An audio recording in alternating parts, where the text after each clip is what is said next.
Dear students, welcome to all of you. Today we are here to discuss structure and functions of chloroplast genome. First, the introduction and brief history. Photosynthetic organisms contain independent chloroplast genomic DNA in addition to nuclear and mitochondrial genomes. Chloroplast is an essential cellular organelle found in the photosynthetic algae and plant cells. According to evolutionary perception, chloroplast evolved by endosymbiosis between non-photosynthetic protists and photosynthetic cyanobacteria. The origin of chloroplasts dates back to more than a billion years. The identification of Bengiomorpha, a fossil red alga, which is aged 1.2 billion years, provides strong evidence to this point. Ppaer is regarded as the first to have considered that plastids arose from endosymbiotic photosynthetic bacteria.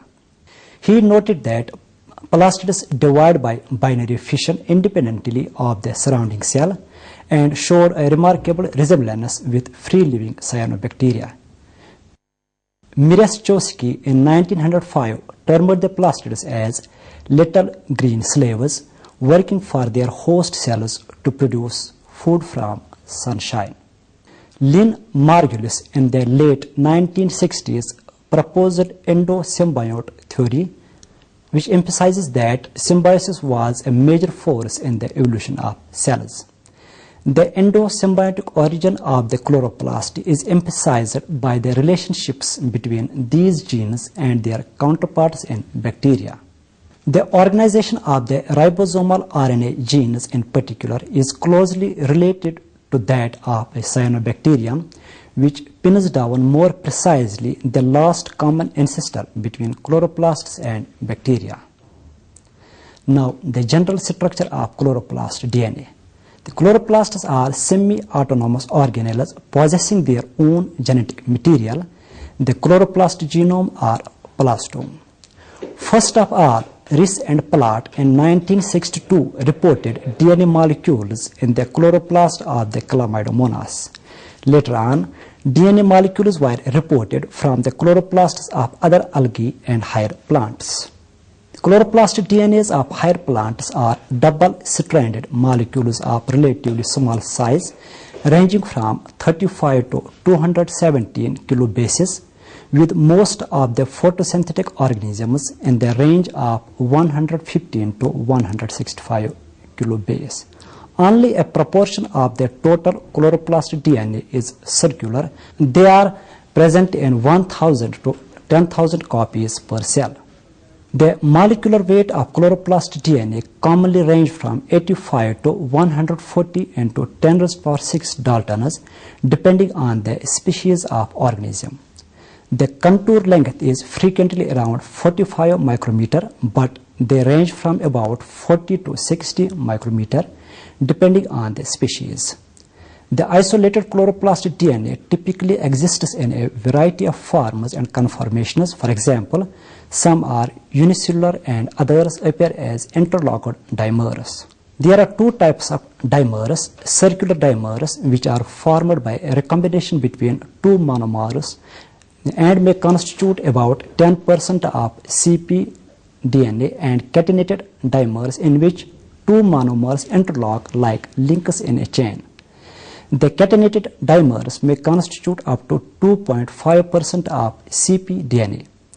The monomers may appear as relaxed, that is, open circular duplexes in vitro, but in situ, the closed, that is, supercoiled form is predominant. The first plant genome to be completely sequenced was a chloroplast genome owing to the relatively small size. In 1986, the chloroplast genomes of tobacco and the liverwort Markinsia polymorpha were sequenced, making these two the first complete plastome sequences. During the last 2 decades, plastome sequences have increased at a rapid rate, and currently 170 complete plastid genomes are available. These include plastomes from various groups of organisms ranging from green and red alga to land plants. The circular plastome of most land plants and algae have a quadripartite structure comprising of two identical or non-identical inverted repeats which separate two single copy regions, that is, the large and single copy regions LSC and SSC respectively. Size variation in the inverted repeats is the main cause for plastome size variation between different genera. The inverted repeat size averages around 20 to 30 kilobase, although exceptions are known. Genes located in the inverted repeats are, as expected, present as duplicates. The Gymnosperm pinus thunbergi has an extremely reduced pair of inverted repeats, sizing a mere 495 base pair, the smallest known among all plastomes, and in turn, a small plastome of about 119 kilobase. This genus has lost all its genes coding for NADH dehydrogenases. On the other extreme is Pelargonium hotorum, which possesses inverted repeats of about 76 kilobase, giving its plastome a size of about 217 kilobase. The inverted repeat size variation is not the only cause for differences in the sizes of plastomes. Loss of genes, as in case of pinus, is another key reason. The lack of inverted repeats is thought to directly affect the nucleotide substitution rate in genes present in the remaining copy. Differences in the intergenic regions are also universal players in plastome size variation. The inverted repeats are thought to act as stabilizing regions and evolve 2 to 3 times more slowly as compared to the single copy regions. Plastomes are able to retain signatures of evolutionary history much better than their nuclear counterparts due to lack of recombination, which is in turn due to the presence of these inverted repeats. The large single copy region is the least conserved when all parts of the plastome are compared. The organization and structure of plastomes is generally stable and conserved. It does not mean that rearrangements have not occurred. There have been group-specific inversions, translocations, insertions, and deletions. A typical example is the inversion of about 50 kilobase segment in the large single copy region of legume plastome. The genes found in chloroplast DNAs are generally conserved with respect to content and order, especially within a particular group of organisms. These can be divided into 3 broad categories. The first category comprises of genes for the photosynthetic apparatus.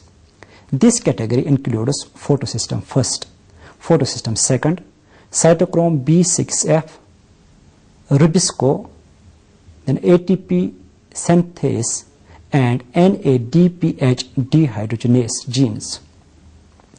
The second category comprises RNA genes and genes for the genetic apparatus. This includes transfer RNA, ribosomal RNA, RNA polymerase, and ribosomal subunit genes.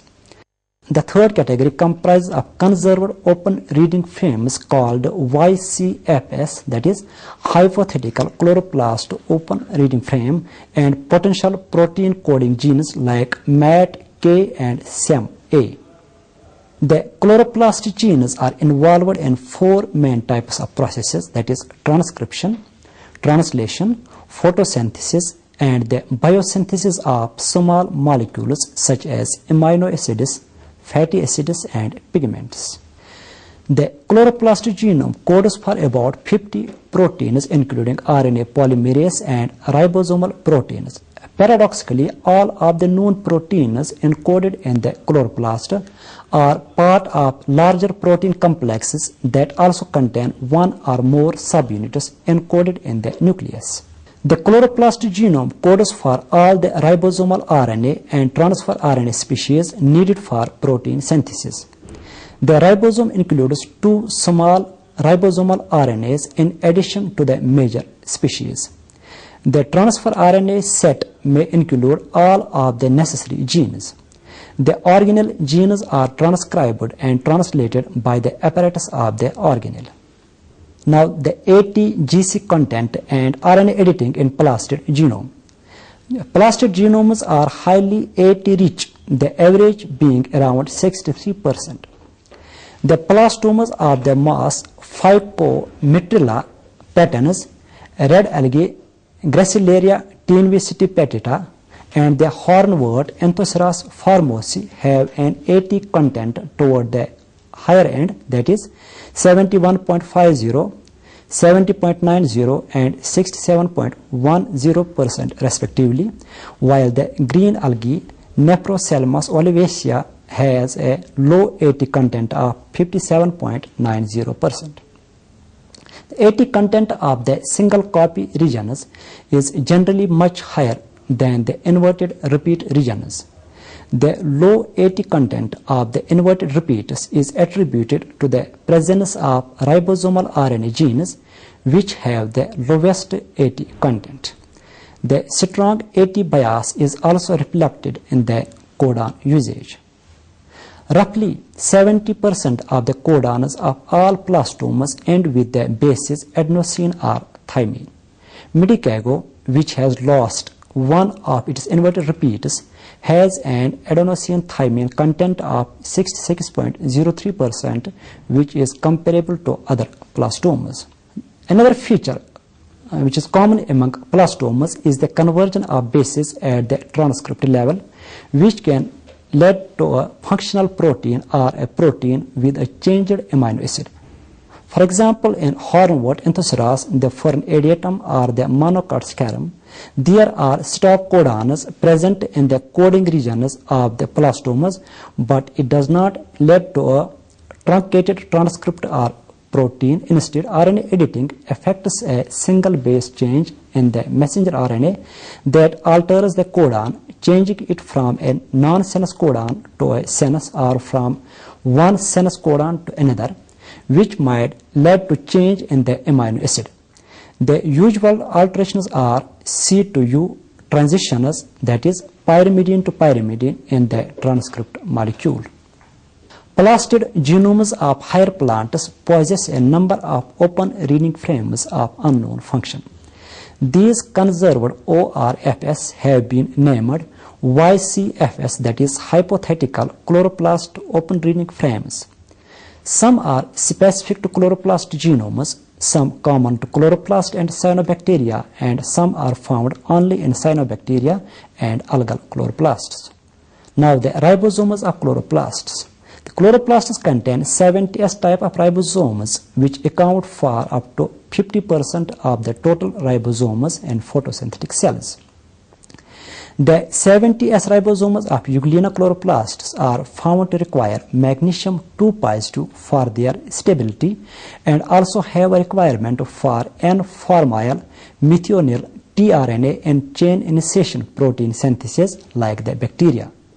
The chloroplast ribosomes resemble those in prokaryotes in the features like use of N-formyl methionine as initiating amino acid, sensitivity to chloramphenicol, lincomycin and spectinomycin, which inhibit protein synthesis, and basic structures of their RNA and proteins. The ribosomes of the chloroplast consists of 2 ribosomal RNAs, that is 23S rRNA and 16S rRNA. Polyribosomes or polysomes have also been separated from the chloroplasts. The chloroplasts also contain amino acyl tRNAs, amino acyl tRNA synthetases, methionine tRNA. The presence of such ribosomes provides evidence that these organelles contain a specific protein synthesizing system. This protein synthetic mechanism of chloroplast is inhibited by chloramphenicol like that of mitochondria and bacteria. Now the chloroplast gene transfer. When the coding capacity and size of the chloroplast genome is compared to their predecessor, that is cyanobacteria, there is a vast difference. The chloroplasts have a much reduced genome as compared to their predecessor, but still retain many proteins not encoded by them. Chloroplast genomes encode only about 5 to 10% as many proteins as free-living cyanobacteria. This discrepancy is due to the fact that many of the genes have been transferred to the host nucleus, and a complex transport system has evolved where proteins required by the organelles are encoded by the host cell nucleus and then transported into the organelle, a phenomena known as the endosymbiotic gene transfer. This loss of autonomy from a free-living organism to an endosymbiote was a gradual process where duplicate copies of genes were generated and one of the copies was transferred to the nucleus. Thus, there was an intermediary stage where the gene was present in both the organelle and the nuclear genomes till the nuclear copy acquired suitable regulatory elements and became functional. The transferred organelle gene has two main obstacles to cross before the nuclear copy becomes functional, permitting the loss of the organelle copy. The first one is expression and the second is targeting. If the product of the organelle gene has to return back to the organelle, then the nuclear copy of the gene has to acquire suitable regulatory elements, organelle targeting signals and transit peptides. The different possible mechanisms of gene transfer of the nucleus and targeting of the protein back to the chloroplast are: number 1, direct transfer of chloroplast gene after origin of introns and or editing, followed by gain of suitable regulatory elements and removal of introns in the nucleus. Number 2, direct transfer of chloroplast gene prior to origin of introns and editing with or without transient intermediates. And number 3, reverse transcription followed by integrative recombination of cDNA into the nuclear genome. Irrespective of the mode of transfer, the main requirement is integration and acquisition of suitable regulatory elements along with a transit peptide, which will lead to the transfer of the protein back to the chloroplast. Now, the replication of chloroplasts. Chloroplasts arise from pre-existing chloroplasts during the life cycle of higher plants and are passed on to the progeny cells during cell division. The precise manner in which chloroplasts divide is not known, but electron microscopic evidence suggests that division is executed by a type of binary fission similar to that which occurs in bacteria and mitochondria.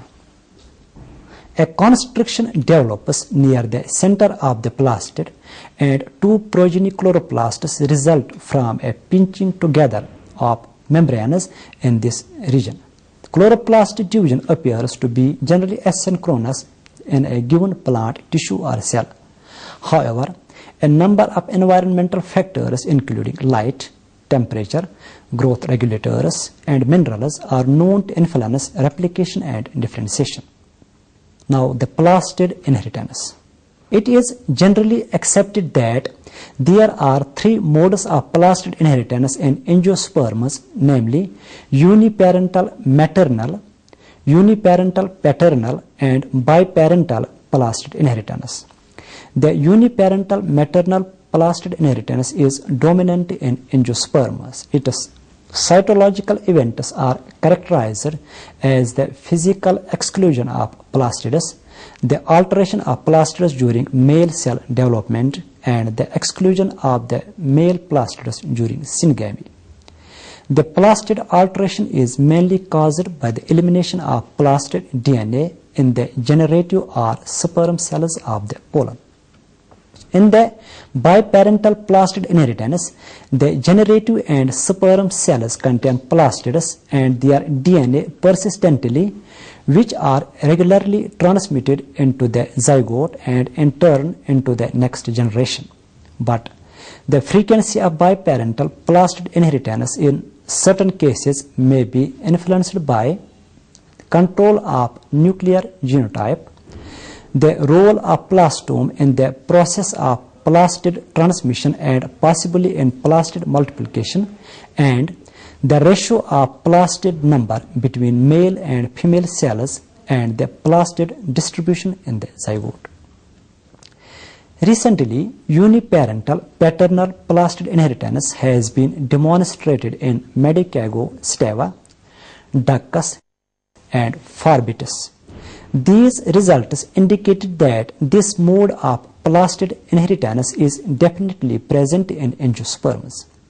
The cytological mechanism is that the plastids preserving their DNA in the generative and sperm cells may also be transmitted into the zygote. On the other hand, the female plastids are incapable of genetic transmission. This mechanism is concerned with the fact that the egg is highly vacuolated, in which most plastids are positioned in the micropolar end. In addition, the DNA replication rate is higher in the male plastids than in the female plastids within the zygote. The cytoplasmically inherited traits are identified by the following facts. Number first, the inheritance pattern in reciprocal crosses is different. The progeny shows only the characteristics of the female parent, and this is attributed to unequal cytoplasmic contributions of male and female parents. Number second, the absence of segregation at meiosis, or the presence of the type of segregation which do not follow Mendelian laws. Number third, persistence of a trait in the progeny after repeated back crossings when the back cross parent shows an alternative character. Number fourth, mutagens may cause 100% mutations in the plasma genes, and thus they differ in degree when compared with nuclear genes. Now, the significance of chloroplast genome. The chloroplasts contain multiple copies of a DNA molecule, the plastome, that encodes many of the gene products required to perform photosynthesis. The plastome is replicated by nuclear encoded proteins, and its copy number seems to be highly regulated by the cell in a tissue-specific and developmental manner. Photosynthesis is a complex process that occurs in chloroplasts of higher plants and requires a large number of proteins to assemble the photosynthetic machinery. Many chloroplast localized proteins are nuclear encoded and must be imported into the chloroplast from the cytoplasm. A considerable number of genes for photosynthesis and other chloroplast functions, including transcription and translation, are encoded in the chloroplast genome, that is cpDNA. The plastid genome is a rich source of phylogenetic and other comparative data in plants, giving useful information about the relative age and relatedness of the organisms possessing them. Besides their use in phylogeny, these plastid genomes would help in rapid, accurate, and automated identification of species, providing plant taxonomists with an easy way to use species-specific DNA barcode catalog. The chloroplast genome transformation of higher plant has become the research hotspot of plant genetic engineering, with several advantages over nuclear genetic engineering, and it has become into a powerful approach for both basic and applied research. These applications include the studies of rearrangement of ribosome and the structure, transcription, translation, and RNA editing of genes in chloroplast, the production of antibodies, vaccines, poly-beta hydroxybutyrate, and bioelastic protein using chloroplast as bioreactor, the generating of transgenic plants with resistance to insect, disease, herbicide, and drought, and decreasing the gene flow of transgenic plants. Perhaps a complete understanding of the chloroplast genes and the products that they encode will have important practical applications in the future. The information of the exact mechanism by which photosystems first and second function might someday permit scientists and engineers to build a totally synthetic system capable of duplicating the capacity of green plants to capture light energy and convert it into chemical forms useful to living organisms. Dear students, this is all about chloroplast genome.